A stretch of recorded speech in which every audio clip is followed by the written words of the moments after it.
విశాఖపట్నంలో శనివారం రాత్రి ఘోర ప్రమాదం చోటు చేసుకుంది. ఎన్ఏడి ఫ్లైఓవర్ పై ఓ బైక్ అదుపు తప్పి ఫ్లైఓవర్ గోడను ఢీకొట్టింది. ఆ వేగానికి బైక్ పై ఉన్న ముగ్గురు యువకులు ఫ్లైఓవర్ పై నుంచి కింద పడ్డారు. తీవ్ర గాయాలతో ఇద్దరు యువకులు స్పాట్ లోనే చనిపోగా మూడో యువకుడు ఆసుపత్రిలో చికిత్స పొందుతున్నాడు. ఇక సీసీటీవీ కెమెరా ఫుటేజ్ లో డ్యూక్ బైక్ ఒకటి వేగంగా దూసుకురావడం కనిపిస్తోంది. టర్నింగ్ లోను అదే వేగంతో వెళ్లడంతో బైక్ అదుపు తప్పి వాల్ ను ఢీకొట్టింది. దీంతో బైక్ అక్కడే పడిపోగా యువకులు మాత్రం ఫ్లైఓవర్ నుంచి కింద పడ్డారు. పైనుంచి పడటంతో యువకులు ముగ్గురికి తీవ్ర గాయాలయ్యాయి. రక్తస్రావంతో ఇద్దరు యువకులు అక్కడికక్కడే మరణించారు. ప్రమాద విషయం తెలిసి అక్కడికి చేరుకున్న పోలీసులు మూడో యువకుడిని స్థానిక ఆసుపత్రికి తరలించారు.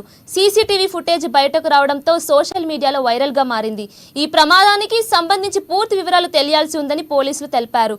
కాగా ఈ ప్రమాదంలో చనిపోయిన యువకులను తనవరకు కుమార్, అరవెల్లి పవన్ కుమార్ గా గుర్తించినట్లు పోలీసులు వివరించారు. ప్రమాదంపై కేసు నమోదు చేసి దర్యాప్తు చేపట్టినట్లు తెలిపారు.